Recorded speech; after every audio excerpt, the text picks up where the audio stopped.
하나증권 기업 밸류업 프로그램으로 유통저평가 매력 부각. 하나증권은 30일 정부가 추진하는 기업 밸류업 프로그램과 관련해 유통 분야의 저평가 매력이 부각될 것으로 기대했다. 서현정 연구원은 유통은 대부분 오프라인 판매업체들이다 보니 이용자산 규모는 크지 않지만 구조적으로 밸류에이션 상단이 제한적인 산업인 만큼 저평가 받아왔다고 설명했다. 특히 최근에는 매크로 불확실성 확대, 가계 소비 여력 축소에 따라 주가 낙폭도 컸기 때문에 유통업 평균 PBR이 0.6배를 기록하는 등 PBR이 매력적인 수준으로 하락하기도 했다고 전했다. 그는 유통업이 추세적인 주가 상승을 기대하긴 어려워도 전반적으로 주가가 낮게 떨어져 있고 정부의 정책 방향성에 부합한다는 점에서 섹터의 투자 심리가 우려감에서 기대감으로 전환되며 저평가 매력이 부각될 것이라고 예상했다. 그러면서 주주환원 관점에서는 현대홈쇼핑과 현대백화점의 밸류에이션 관점에서는 이마트와 롯데쇼핑에 주목할 것을 제언했다. 그는 현대홈쇼핑은 높은 현금 창출 능력에 기반한 배당 확대 여력이 높으며 현대백화점은 지주회사 체제 전환 이후 적극적인 주주환원 정책이 예상된다고 봤고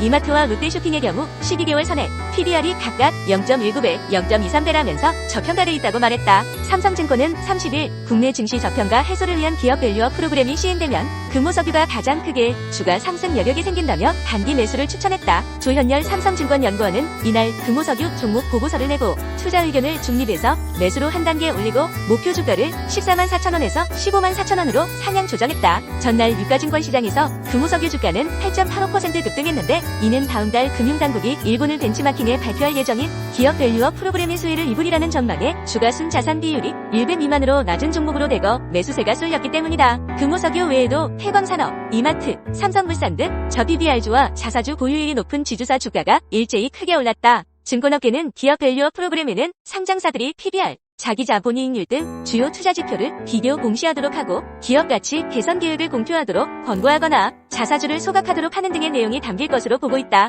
이와 관련해 조 연구원은 저PBR 종목에 대한 개선책 및 상장 기업의 자사주 활용에 대한 가이드라인 모두 금호석유의 주주가치 제고에 대한 기대감 고조로 작용 가능하다며 23개월 단기 매수 관점에서 투자 의견을 매수로 상향한다고 밝혔다. 금호석유는 자사주를 18.4% 보유하고 있어 자사주 활용 가이드라인이 발표되면 주주가치 환원 가능성이 추가로 발생할 수 있다고 짚었다. 다만 석유화학 업종이 대표적인 저PBR 업종인 것은 맞지만 모든 종목이 밸류업 프로그램을 따라 주가가 오를 수 있는 것은 아니라고 강조했다. 조 연구원은 현재 한국 석유화학 업계 대부분의 업체가 PBR 1배 미만에서 거래되고 있지만 이는 상대적으로 미온적이었던 주주 환원 정책 외에도 업황 부진에 따른 수익성 급감에 기인한다며 향후 주가 부양에 압력을 받는다 해도 적자 국면이거나 재무 건전성이 악화한 업체들이 부양책을 추가로 제시하긴 어려울 것이라고 설명했다. 그는 업종 내 순차입금 비율이 마이너스인 업체는 롯데정밀화학과 금호석유에 한정된다고 덧붙였다. KB증권은 30일 신작 출시 지연 등에 따라 올해 펄어비스의 영업적자가 지속될 것이라며 투자 의견을 매수해서 보유로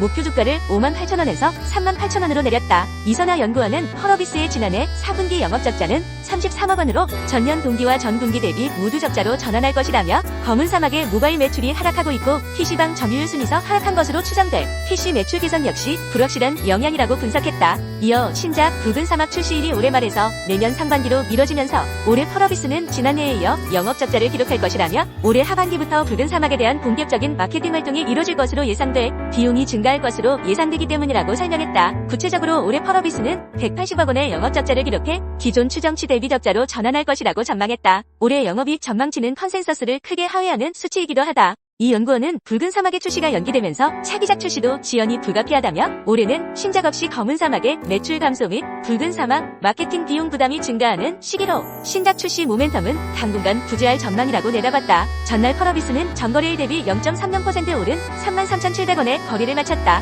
정부가 기업 밸류업 프로그램을 추진 중인 가운데 저주가순 자산 비율을 중심으로 투자 전략을 세우기보다는 긴 호흡을 가지고 중장기적으로 접근해야 한다는 분석이 나왔다.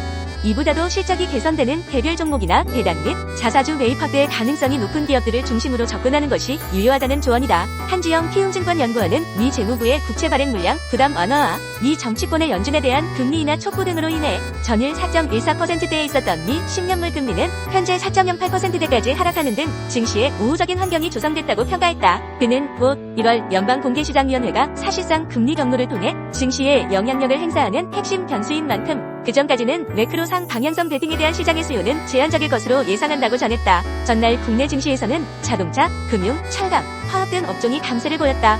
이들의 공통점은 PBR이 낮다는 특징이 있다.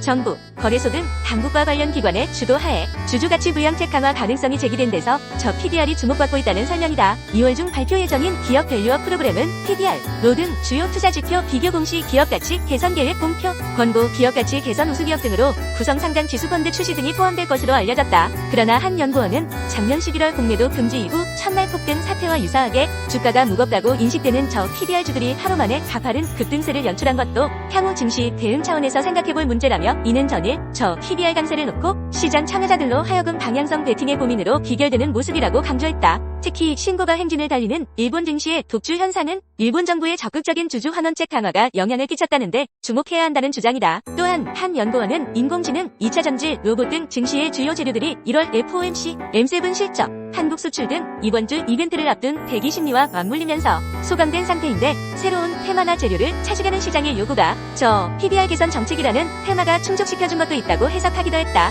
이어 국내 증시의 디스카운트 해소를 위해 필요한 정책이며 작년부터 배당 공시 개선 등 빌드업을 해오고 있었기에 실현 불가능한 목표는 아닐 것이지만 정책의 구체화 정도 및 기업들의 시행 의지를 확인하는 시간이 필요하다고 덧붙였다. 이러한 국내 증시 상황 속 한 연구원은 1월 FOMC 등 변수로 인해 이 같은 주주 환원 정책 기대감도 단기적으로 희석될 가능성이 있어 저 PDR 투자 전략을 세워 버려야 한다는 관점보다는 긴 호흡으로 접근하는 것이 유효하다고 설명했다. 그는 단순히 PDR만 낮은 기업의 투자 시 밸류 트랩에 빠질 수 있다는 점도 감안해야 한다며, 결국 이번 실적 시즌을 거치면서 올해 이익 전망의 호전이 예상되는 반도체, 기계, 필수 소비재 등을 중심으로 접근하거나 개별 종목 단에서 배당 및 자사주 매입 확대 가능성이 높은 기업들을 중심으로 접근하는 것이 대안이다라고 강조했다. 신영증권은 30일 건설주가 외면받는 이유로 예측성 떨어지는 실적과 낮아진 신뢰도, 혁신 없이 희미해진 기업 간 차별성, 주주이익에 소극적인 태도를 꼽았다.